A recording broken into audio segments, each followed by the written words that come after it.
Hi! So, hello mga palangga. For today's video, malungkot talaga ako as in dahil nga tapos na yung bakasyon ng boyfriend ko, kailangan niya nang bumalik ng abroad dahil nga mahirap pa kami.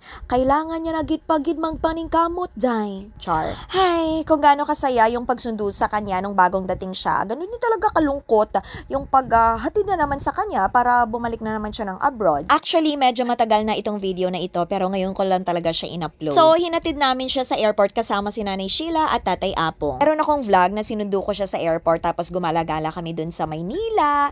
Tapos, as in, pina-experience talaga ni boyfriend ko sa akin yung mga hindi ko pa talaga na-experience katulad ng pagstay sa pinakamataas na hotel. Tapos, nag-date kami sa pinaka-romantic na date dun sa Maynila nga. At first time talaga sa buhay ko mga palangga. Salamat kaayo, my love. At pagkatapos ng 2 oras na biyahe mga palangga dahil galing pa nga kami sa Lake Cebu papunta dito ng Jensen. Nandito na kami ngayon sa Jensen Airport at mukhang nagmamadali ang aking boyfriend. Parang gusto niya na talagang umalis at iwan ako. Excited ka, Doy? Mukhang excited ka, Char. Alam niyo mga palangga, relate talaga dito yung may mga ka-LDR. Yung bang pag ihatid mo siya sa airport tapos habang papalapit ng airport, palungkot ka rin talaga ng palungkot. As in. Tapos, ayan, nanghihingi pa talaga siya ng pera mga palangga kasi wala daw siyang baon. O, binigyan ko siya mga palangga, sabi ko, mambabae ka doon. Para pagbalik mo dito, sipain talaga kita, Doy. Sipain talaga kita. Huwag ka talagang magpakita sa akin pag nang babae ka, Doy. Char. Actually mga palangga, itong boyfriend ko na ito, ang maganda talaga sa kanya, hindi mo kailangan mag-demand ng time sa kanya.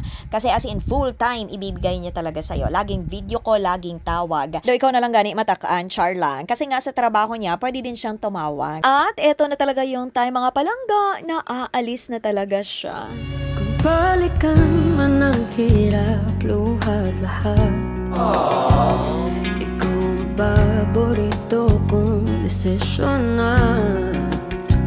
Pag napaligiran ang ingay at ng gulo, di ko pagpapalit, ngiti mo sa mundo.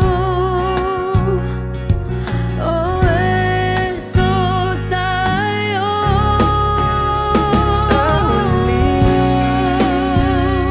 palagi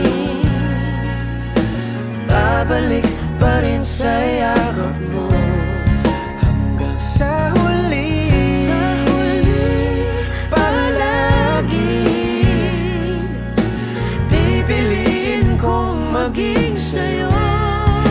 Ulit-ulitin man, nais kong malaman iyo ako.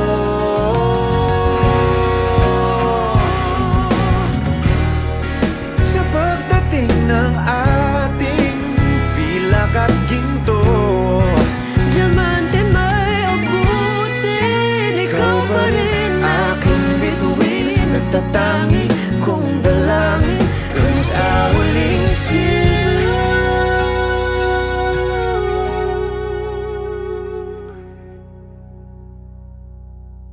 Sa huli,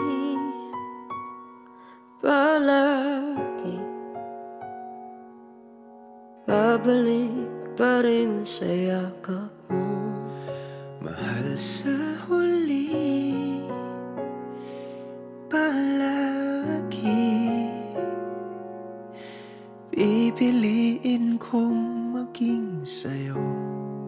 Ulit-ulitin man, nais kong malaman mo iyo ako.